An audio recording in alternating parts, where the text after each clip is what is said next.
안녕하세요. 제도권 주식 분석입니다.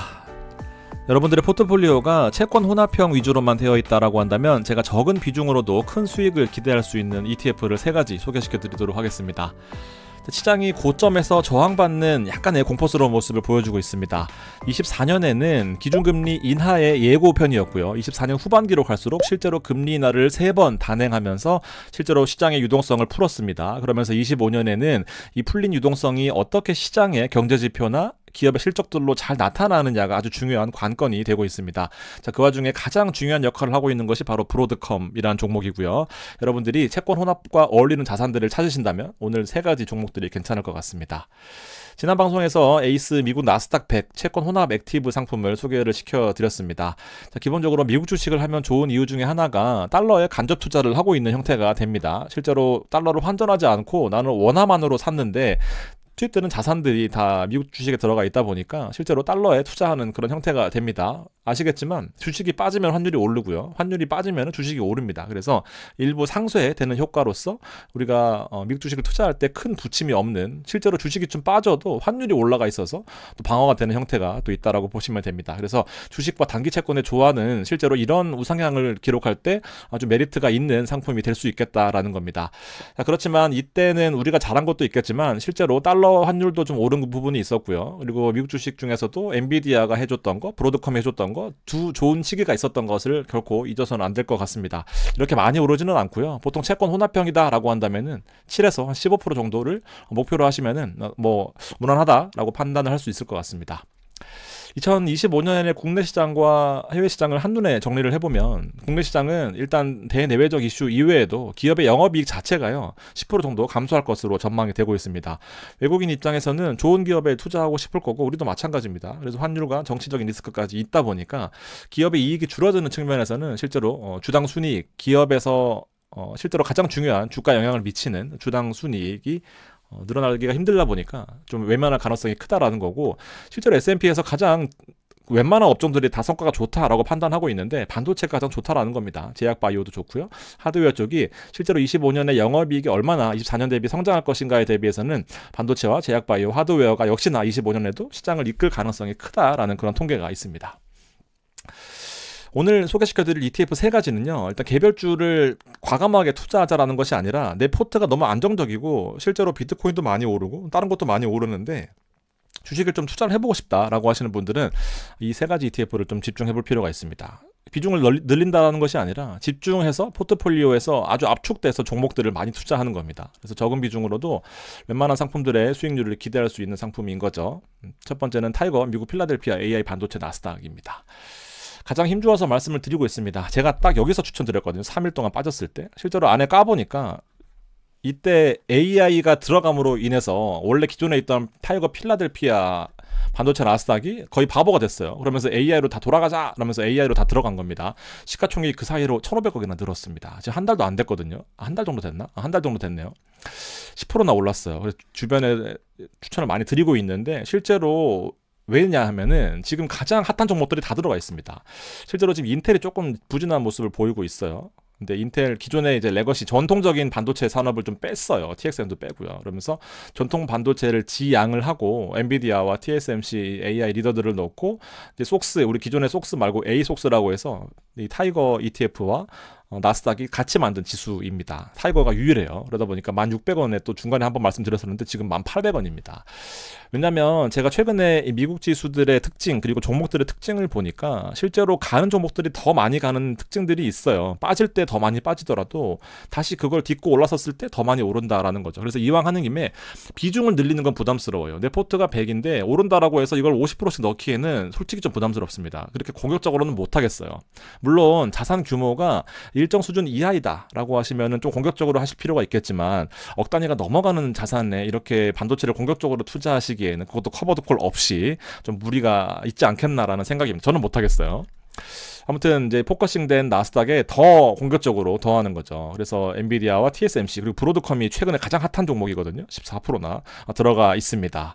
실제로 브로드컴은 제가 몇 번 말씀을 드렸지만 재무제표상으로도 25년 3분기 4분기에도 계속 핫한 이 지표들이 있어요. 실제로 EPS가 가장 중요한데 EPS가 점차적으로 늘어나고 있는 모습이 저는 가장 마음에 듭니다.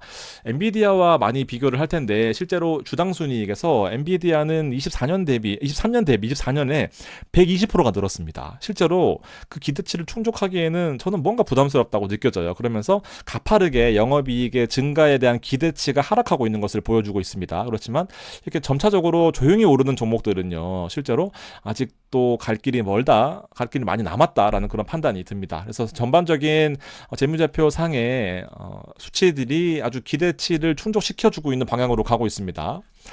그러면서 실제로 EPS도 0.84, 한 주당 순이익, 여기 3.76, 4.2, 4.83, 6.31. 실제로 25년 더 기대가 되는 측면이고 26년에도 많이 오르고요. 이런 식으로 기대치를 잘 충족하고 있습니다.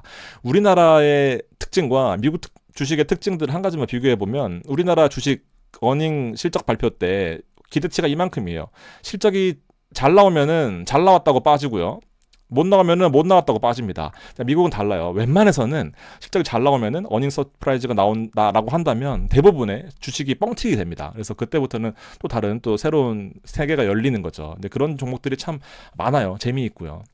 그래서 웬만해서는 이렇게 잘 된다라는 거, 우리나라 주식과는 참 많이 다르더라라는 겁니다. 그래서 실적 추이를 보면 여러분들이 대략적으로 정확히 숫자를 잘 볼 줄 모르셔도 증가하고 있다라는 추이를 눈으로 확인하시면 될 것 같습니다. 그리고 성장률 자체도 많이 증가하고 있어요. 근데 엔비디아는 23년 대비 4년이 너무 많이 올랐기 때문에 여기 점차 채차 방식으로 좀 감하고 있다라는 거.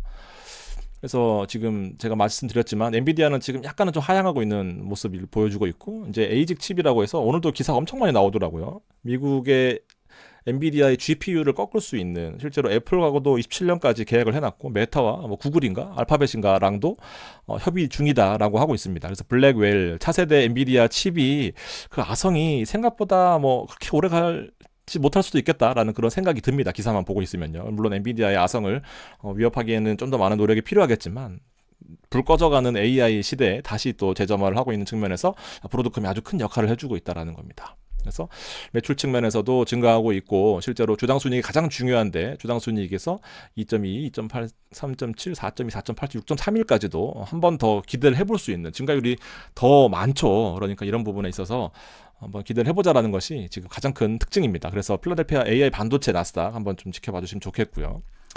서학개미는요 지금 가장 핫한 종목이 돼버렸어요. 제가 한 반년 전에 이거 한 이때쯤 했었나? 모르겠어요. 하여튼 반년 전쯤 했었는데 이름이 너무 웃겨가지고. 근데 지금 2배 올랐습니다. 2배. 10,000원에서 2배.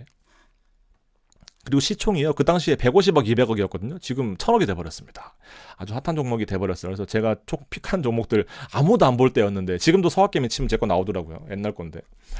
서학개미가 많이 산 종목을 25개만 뽑은 겁니다. 맥스 20%까지만 비중을 싣고, 이제 MSTR이나 팔란티어까지 있어서 좀 아이온큐도 있어요. 브로드컴도 있고요. 마이크로 스트래티지도 있습니다. 그러니까 약간 핫한 종목이건 뭐건 간에 웬만한 그 바운더리 안에, 유니버스 안에 들어온다라고 한다면은 25개를 뽑아서 다 사는 거예요. 그러니까 우리나라에서 투자하는 미국 주식에서 가장 인기 많은 종목들을 다 산다라고 보시면 됩니다. 25개를. 그래서 실제로 여기 이준재라는 분이 좀 젊은 피인 것 같아요. 근데 보면은 운영 연수도 별로 길진 않지만 아주 잘 하고 있는 것 같습니다. 1년 동안, 2년 동안, 우리 1년 동안 이렇게 있는데 서학개미 지수를 잘 따라하고 있는 것 같은데, 사실은 우리나라 사람들이 주식을 잘 하니까 그것만 잘 따라 사도 본전 이상을 한다라는 건데, 엔비디아가 비중이 제일 크고요. 테슬라도 나쁘지 않고, 애플과 마이크로소프트, 그다음 아마존까지. 아마존은 매일 신고가 경신입니다. 그래서 제가 추천한 종목 아마존과 팔란티어는 지금 엄청 오르고 있어요. 특히 팔란티어는 잊고 있으면은 신고가 경신하고 있습니다. 팔란티어도 많이 올랐어요. 아무튼 이런 종목들을 알아서 사주는 거죠. 그러니까 여러분들이 신경 쓰실 필요 없이 가장 핫한 종목들을 알아서 바꿔주는 것이 코덱스 서학개미 특징입니다. 그러니까 포트폴리오에 1, 20% 정도 담아 놓으시면은 알아서 시장을 잘 추정해 줄 것이다 라고 기대할 수 있는 종목들인 거죠. 자, 에이스 미국 주식 베스트셀러는요, 이름도 어렵네. 에이스 미국 주식 베스트셀러.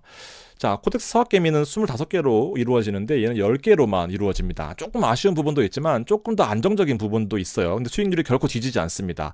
마찬가지로 1년 동안의 수익률을 보면 9,630원에서 지금 18,000원이거든요. 마찬가지로 거의 100% 올랐습니다.